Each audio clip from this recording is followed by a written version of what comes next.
Chers amis, bonjour. Nous sommes le samedi 9 août 2024. Il est 9h30. Quelques news de l'Arménie, de l'Artsakh et de la diaspora arménienne. Alors, hier soir, Slavik Galstian pour l'Arménie, donc en lutte gréco-romaine dans les 67 kilos. Il combattait pour la médaille de bronze. Malheureusement, il a perdu son combat. Il n'a pas décroché le bronze olympique à Paris. Voilà, jusqu'à présent, nous avons donc deux médailles d'argent et une médaille de bronze pour le compte d'Arménie. Les deux médailles d'argent, une par Artur Alexanian, lutteur gréco-romain, la deuxième par le gymnaste du saut de cheval Artur Davetian, et la troisième médaille de bronze par Malchas Amoyan en lutte gréco-romaine.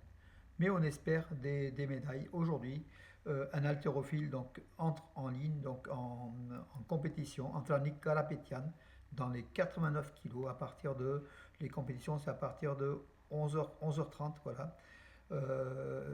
Et pardon, à partir de 15h pour notre haltérophile Antranik Karapetian dans les 89 kilos.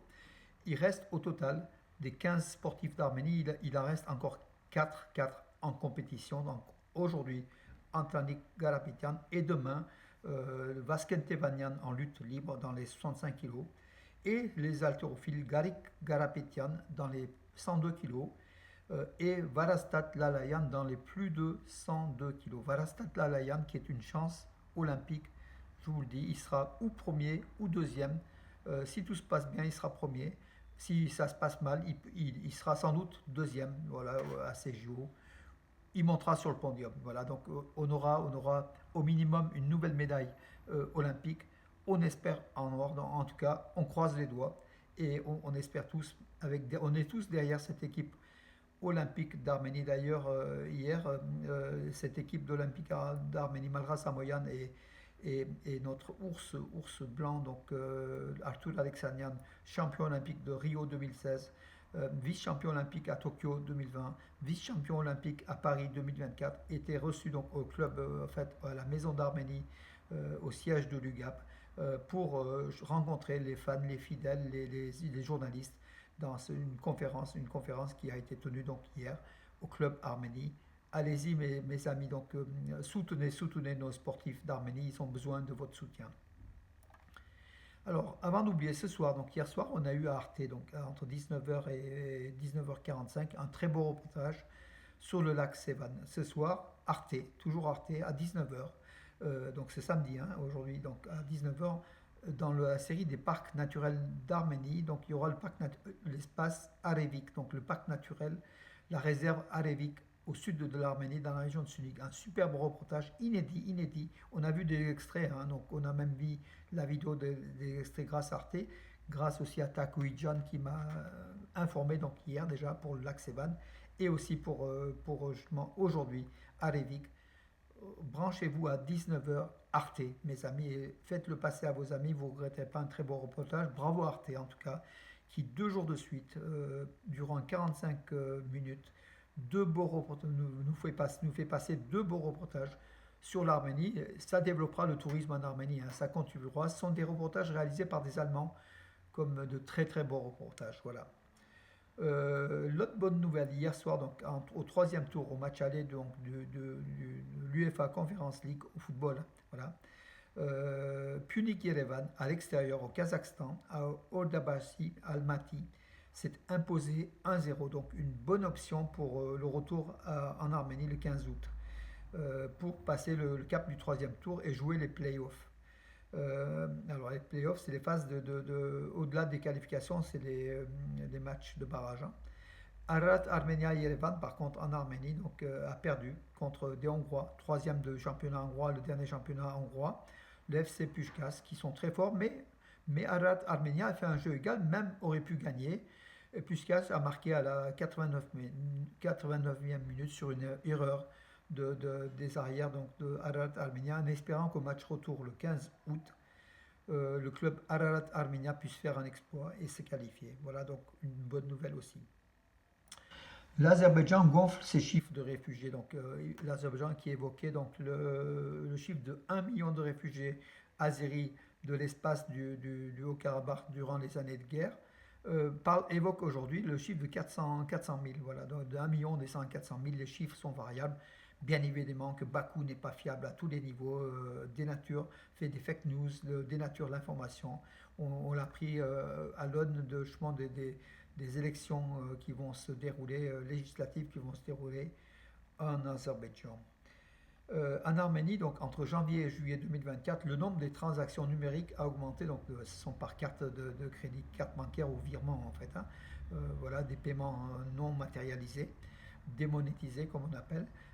Ces transactions ont augmenté de façon extraordinaire, de 86,7%. Voilà, donc qui est aussi l'économie de l'Arménie est indexée à l'économie mondiale, elle est financiarisée, puis ça se développe très très très vite. Voilà, les paiements par carte.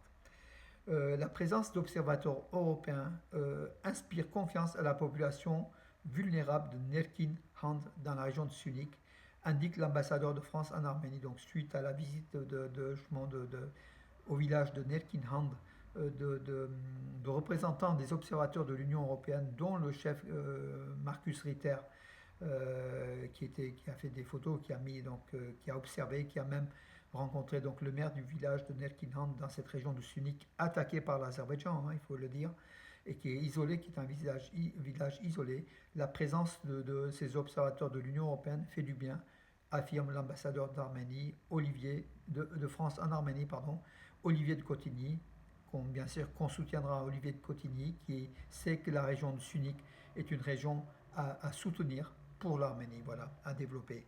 Et il fait par des messages, il le fait souvent je pense par des photos, de soutien. Bravo à Olivier de Cotigny qui se rend régulièrement dans cette région de Sunik qui est importante.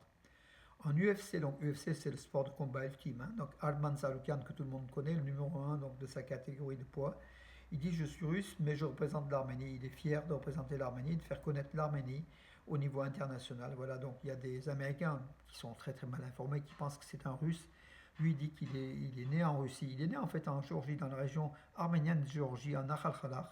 Il représente l'Arménie tout simplement, il veut faire connaître l'Arménie en endossant le tricolore arménien. Bravo à lui, en tout cas bravo à la joueuse de tennis Elina Avanessian qui a reçu le passeport de citoyenne de la République d'Arménie à Madrid, à l'ambassade d'Arménie, donc en Espagne. Elle s'y est rendue, elle a pris le passeport, elle est fière, elle dit qu'elle est fière pour ses parents, pour ses ancêtres, voilà. En tout cas, à partir d'aujourd'hui, elle concourt sous les couleurs de l'Arménie et c'est une très très belle chose. Et puis merci et bravo à la France qui va accorder 75 millions d'euros d'aide financière à l'Arménie. C'est un prêt sur une durée de 20 ans. Voilà, avec la banque mondiale, me semble-t-il, ou la banque euro-asiatique. En tout cas, c'est une bonne chose. Et puis une bonne chose aussi, au cours du premier semestre donc 2000, au cours du premier semestre 2024, la population de l'Arménie a augmenté de 112 personnes et s'établissait au 1er juillet, d'après le Centre des statistiques d'Arménie, au chiffre de 3 057 000. Donc l'Arménie dépasse les 3 millions d'habitants, 3 057 000. Pourquoi? Une grande partie, grâce aussi aux réfugiés arméniens de l'Artsakh qui sont venus s'installer en Arménie. Ce n'est pas le nombre de citoyens d'Arménie, 3 057 000, ce sont les nombres d'habitants qui ont une habitation permanente, qui habitent en permanence en Arménie. Voilà aussi une bonne chose, mes amis, une bonne chose. On dépasse, mais enfin, on aurait voulu que ces Arméniens de l'Artsakh, les 120 000 qui sont arrivés en Arménie, puissent habiter sur leur terre d'origine ancestrale, l'Artsakh. Je pense qu'un jour ou l'autre, ils vont y retourner, puisque le droit les autorise. Aujourd'hui, il faut essayer un rapport de force militaire entre l'Arménie et l'Azerbaïdjan, mais peut-être demain, ce problème-là sera réglé. Voilà mes amis pour aujourd'hui. Écoutez, j'en ai fait le tour. Aujourd'hui, on suivra Antanik Garabetian en haltérophilie cet après-midi à partir de 15 h. Et puis demain surtout, Varastad Lalayan, retenez ce nom, hein, Varastad Lalayan en haltérophilie. Peut-être Vasken Tevanian qui pourrait faire un exploit en lutte libre, on ne sait pas. Et puis voilà mes amis, on attend le premier titre olympique de l'Arménie on a échoué, il faut le dire, hein, avec Arthur Alexanian. À cause aussi d'une erreur d'arbitrage. Hein. D'ailleurs, il a protesté, Arthur Alexanian. L'arbitre a donné des points à l'Iranien, qui pourtant avait touché du pied pour se faire sortir Arthur Alexanian de façon non licite, non autorisée.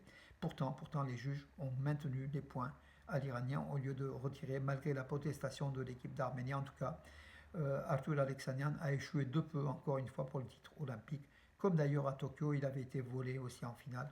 C'est le destin, c'est le sort, mais on gagnera mes amis. Et voilà, et le titre olympique de l'Arménie qu'on attend, entre aujourd'hui et demain, on verra. En tout cas, bravo à cette équipe d'Arménie, soutenons-la.